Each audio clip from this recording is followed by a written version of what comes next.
राजधानी पटना के कृष्णापुरी थाना क्षेत्र स्थित बोरिंग रोड के मनोरमा अपार्टमेंट के पीछे वाली गली में किराए के मकान पे रहने वाली संजना की उसी के कमरे में निर्मम हत्या कर दी गई।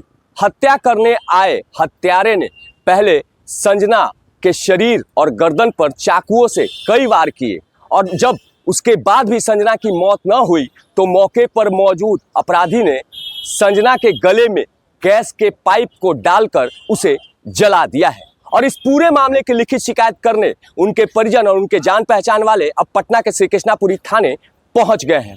क्या कुछ कहेंगे? जिस तरह से ये निर्मम हत्या हुई, ये काफी दिल दहला देने वाली, बहुत ही ये शर्मसार करने वाली घटना है। ऐसी जो पटना ऐसे पॉश इलाका में बोरिंग रोड में 4 घंटे तक लगातार घटना घटती है और किसी को चू की आवाज़ तक नहीं आती है।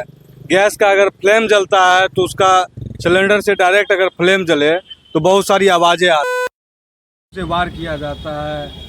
4 घंटा तक लगातार पता नहीं क्या क्या किया जाता है, फिर भी एक शब्द मतलब एक आवाज़ तक कोई नहीं सुन पाता है। कब से रह रही थी संजना? और जो जानकारी मिली है कि प्रतियोगी परीक्षाओं की तैयारी कर रही थी, कब से पटना रह रही थी? ये जनवरी से रह रही थी। सीजीएल में इनका चयन हो गया। हाँ, कुछ दिन में तो ज्वाइनिंग होने वाला था, 1 महीना। इनके दिन पहले उनकी माता जी आए हुए रह रही थी, उन्हीं को पहुंचाने गए थे उनके भाई, और ये अकेले थी। इसी बीच में ये घटना हुई। एक युवक का तस्वीर वायरल हो रहा है कि जो संजना के कमरे से निकल रहा है। पुलिस को जानकारी दे रही है कि एक युवक उसके कमरे में 11 बजे घुसा और 3 बजे निकला। तो क्या उस युवक की क्या कुछ भूमिका रहेगी? मेन तो उसी युवक का भूमिका है और उसकी पुष्टि भी हो चुकी है कि वही वो लड़का सूरज नाम था।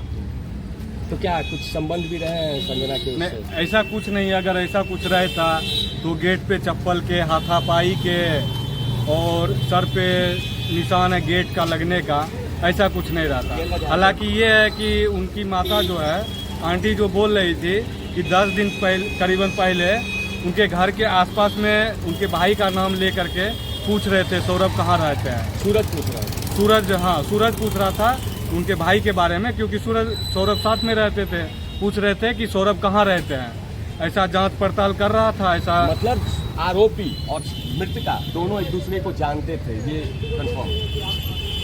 जो आरोपी हैं वो तो निश्चित है पूछताछ कर रहा था घर के आसपास में, तो ये तो निश्चित है कि जानते थे।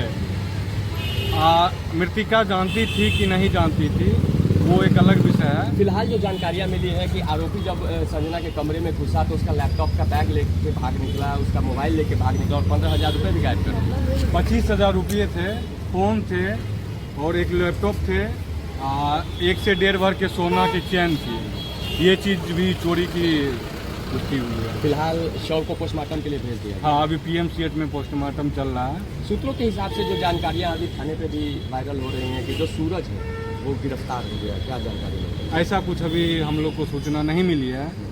ये तो पुलिस की एकदम नाकामयाबी है कि घटना करके पटना ऐसे शहर में चले जाते हैं। उसको अब तक तो पकड़ लेना चाहिए। और पटना में लगातार जो है अभी कुछ 2 हफ्तों से, चाहे BN कॉलेज का छात्र का हत्या का मामला हो बम मार करके, या GPO गोलंबर पे हो, ट्रक से रौंद दिया जाता है। नो एंट्री में ट्रक आती है अंदर और रौंद दिया जाता है, उसका भी अभी तक गिरफ्तारी नहीं हुआ है। संजना बहन की जो निर्मम हत्या की गई है उसका भी अभी तक गिरफ्तारी नहीं हुई है।